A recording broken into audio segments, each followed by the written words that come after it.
Hello and welcome to Nancy Goodaim, the Space Ranger. This is chapter 17, so a hen, a daw, a tree, and away we go.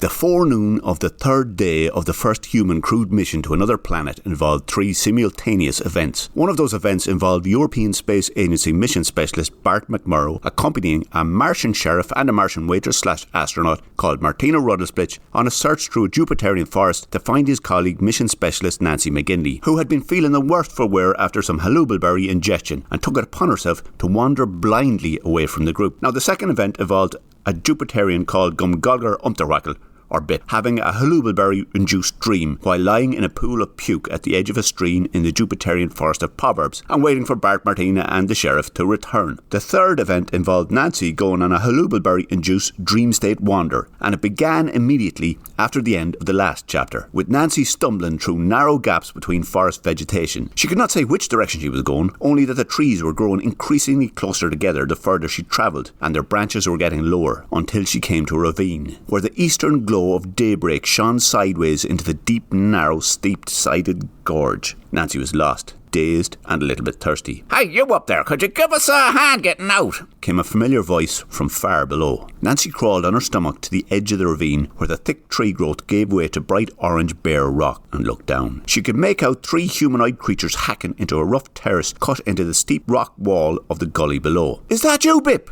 she yelled. "Why, who's asking?" came the voice again. Nancy strained her eyes. One of the three looked like Bip, but you could not be sure. And anyway, she reasoned, there might be loads of Jupiterians who sounded and looked like Bip. The rock terrace continued down as far as Nancy could see, which she reckoned was several hundred metres. It stopped about 80 metres short of the top of the ravine, and it looked to Nancy as if the three were cutting their way up and out of the ravine. Nancy McGinley of the European Space Agency, on Earth, and, I just thought you sounded familiar. Is it you, Bip?"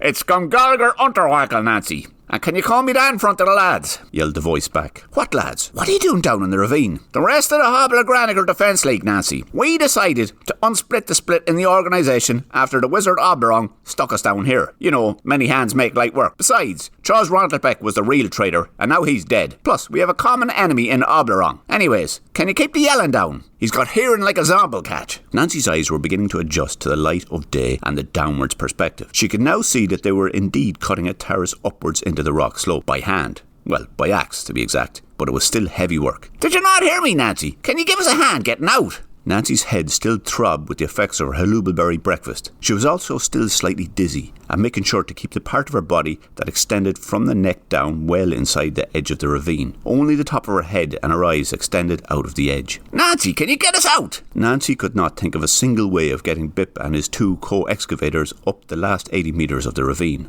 Come on, Nancy. You're an astronaut. You're supposed to be able to improvise in tricky situations. You must be able to think of something. A tinge of doubt about the realness of the situation entered Nancy's hungry, sleep-deprived, halubalberry-addled brain. "How did you know what I was thinking?" she asked. "Why are you asking me? This is all the wizard's doing. Can you not think of a way of getting us up out of here?" shouted Bip.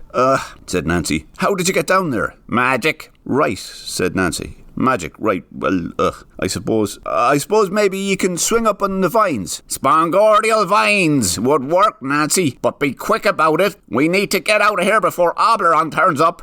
Nancy crawled back from the edge of the ravine, stood up and looked towards the trees, and was faced with a magician, a neatly dressed stage magician, with a small black and white tipped wand, a top hat and an angry expression. You're a woman," stated the magician confidently. "Huh?" replied Nancy. "A human woman." Nancy struggled to her feet. Her head was throbbing and she still felt dizzy, but was sure she was far enough away from the sharp, rocky edge of the ravine for it to be safe enough to stand. She blinked and rubbed her eyes. The magician's clean, carefully ironed suit stood in stark contrast to the wild, thick forest growth behind him. "Who are you?" she asked. "Human women are great at washing clothes, and I need someone who is great at washing clothes," stated the magician. "You sure do," agreed a voice from within the trees. "I beg your pardon, Schlocht, because if I heard what I thought I heard, you'd be digging up the Nungable Gully with those three Hobbleganiker diehards, and we both know I'm just going to keep making the sides a little bit taller every day. So, tell me again what you said about me," replied the magician. A small, fat humanoid emerged from the trees behind the magician. He was dressed in tattered, nondescript clothes and reverently holding what looked like a large book wrapped in green cloth. My apologies, Oberon. What I meant was that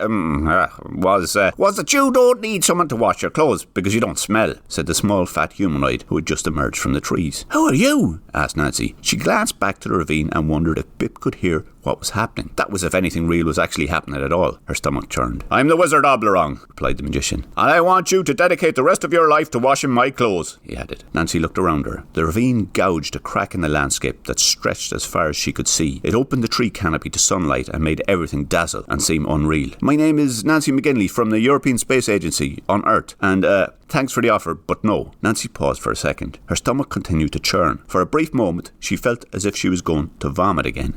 But it passed, and she asked, "What made you say human women are great at washing clothes?" "Observations. Simple observations, Nancy McGinley from the European Space Agency. Because the uniform of Commander Staunton from the European Space Agency was spotless, as if he never did any work in it. And yet he has travelled all the way from Earth. And the same goes for his 3 human underlings. Observations. It's what wizards are good at. And I can see that your uniform is mucked up, which means you must wash the others, and not your own. Therefore, you are a washer of clothes, and will do fine for what I want." Nancy could feel her memory coming into sharp focus. Jerry Staunton is alive and has made contact with the crew of San Laika too. Where is Commander Staunton? Is he okay? And the others, have you spoken with them? "That is none of your business. But as you're going to be my clothing servant forevermore, I will answer your questions," replied the magician. "Commander Staunton is with Sosman Barkstapple in his roost in Sosman City, and he is well enough. The others are with him too. I've spoken to them briefly. Now, Nancy McGinley from the European Space Agency, Schlocht here will bring you to your washing lair." "I said I didn't want to be your servant," snapped Nancy. She was feeling frustrated. She needed to know more about her colleagues. She was about to ask after Jerry when something in her halubelberry mush adult consciousness told her to be careful and change the subject. "It's a bit sexist of you to specify that a woman should wash your clothes, wizard," she added. "It is not," replied the magician, "for it is written in the Book of Bongerland that, regardless of species, the washing of vestments is the domain of females. And they use that book on Mars too.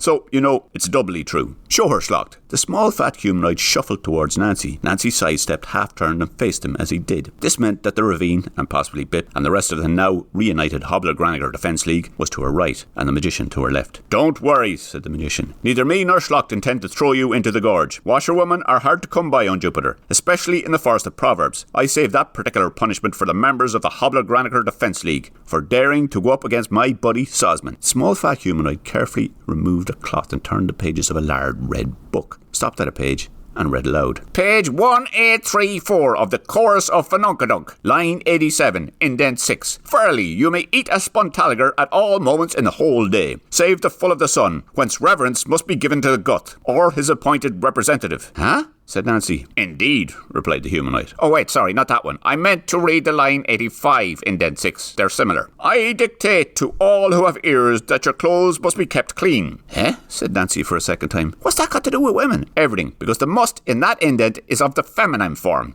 implying it is meant for females, and everything in the Book of Bongerlon has a reason. So now, consider yourself educated, Nancy McGinley from the European Space Agency. See for yourself," said the humanoid, who offered 2 grubby hands reverently holding a large page of indecipherable symbols up to Nancy's face. "Those symbols don't make any sense to me," she said. "And neither to me," interrupted the Wizard Oberon. "And it is because of that I allow this dipstick to tag along with me on my many magical duties, so he can translate the Book of Bongerlon for me. Although sometimes I wonder, is it just a waste of time? And now is one of those times. Anyways, enough of this messing. By the power of Bongerlon, you will wash my clothes, and that's that." The magician then swung a small black and white wand skywards. Nancy sniggered. "You may laugh now, Nancy McGinley from the European Space Agency, but you're about to fall under my spell." The magician then cleared his throat with a cough and yelled, "Oggle-a-bobble, splobble, garunka-chunk, flunk." Nancy felt her eyes get heavy and her knees buckle, and her world went black. "Nancy, are you okay?" "How would you be okay, Martina? She just puked everywhere and ran off demented into the woods. I'm telling you, it's a good job she did go daft. If she hadn't been ranting about Jerry Staunton and Wizard's Laundry, we'd never have found her. If she had not gone daft, then she would not have ran off, and we wouldn't have had to look for her. Wizard's Laundry ranting or not, Bart." Nancy opened her eyes to discover herself sitting waist deep in purple ferns. "How are you feeling?" asked Bart. "Where am I?" "Jupiter," answered the sheriff. "What happened?" "You killed that creature that killed Breach Tantalion back in chapter 12, and then ran off, and then started ranting and then passed out here," said Bart. "I wouldn't have found you, only you were raving like a lunatic." "It was the berries, Nancy," explained Martina. "Bip is back at the stream raving about the Hobbler-Graniger Defence League, and calling out your name." Nancy struggled to her feet. She no longer felt dizzy, but her mouth was dry and her head throbbed with dehydration. She brushed dirt from the ASA uniform and looked around. There was no ravine in sight, only trees, and Bart and Martina and the sheriff. "Is Bip okay?" she asked. He fell asleep, replied Bart. Well, passed out, and then started ranting. Oh, and pissed himself. Bart gestured behind him. Unlike you, Bip stayed put by the stream, he added. Come on, we should head back there. You need to drink something. The journey back to the stream did not take long. Nancy had not travelled far during her dream state, or if she had done, it was around in circles. In any case, the group only had to walk for about 30 metres between the trees to arrive at the left bank of the stream, where Bip was sitting in the shingle and rubbing his eyes. Ah, there you all are, he said. I must have fallen asleep. Bip struggled to his feet. A large wet patch extended from the crotch of his orange boiler suit and made its way down his legs as he stood up. He rubbed his eyes and looked at Bart, Martina, Nancy and the sheriff in turn. His eyes returned to Nancy. I had the weirdest of dreams, he said. The wizard Oblerong had captured me and the two other members of the Hoblogranicor Defence League and cast us into Nongabai Gully, and we had to dig our way up out of it. How can you dig up? Interrupted the sheriff. That was a stupid dream. You dig up by cutting a terraced ledge into the side of the rock wall of Nongabai Gully so you can climb up. There's nothing stupid about that, and it's probably a lot better than any of your dreams. It is not, replied the sheriff. I saw you, said Nancy. I saw you in a dream with two others digging up. You were in my dream too, replied Bip. Only you wouldn't help us out of the gully. I couldn't. The wizard Oblerong was there, and his friend had a book, and he wanted me to wash clothes. Sounds like Oblerong all right, agreed Bip. I see now why you didn't get round to helping me out. Are you two gone cracked? Interrupted Bart. You're talking about your dreams as if they were real. Yes, agreed the sheriff. Like I said, daft. You said stupid, said Bip. Same thing. The group briefly fell silent for several minutes. The reflected sunlight from the stream made the valley seem peaceful. Bip broke the silence with a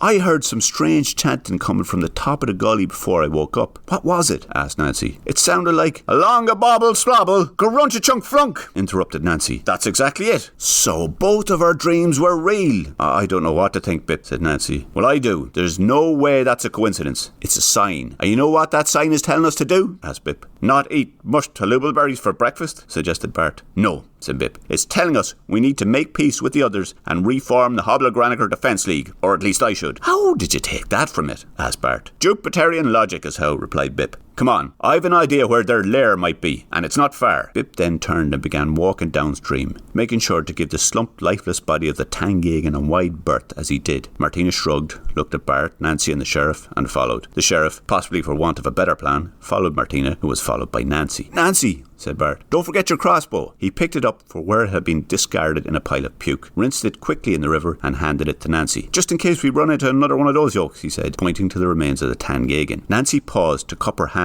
and drink quickly from the stream. Bart, there's more to my dream than Bip's mates digging and some laundry, said Nancy when she'd finished drinking. I'm glad to hear it. I think Jerry and the others are still alive. Good.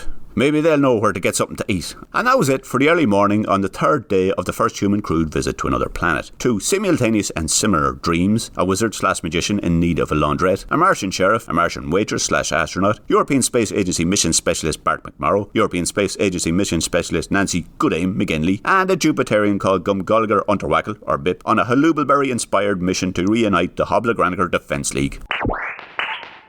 And that was Chapter 17, and 18 next week. Thanks for listening.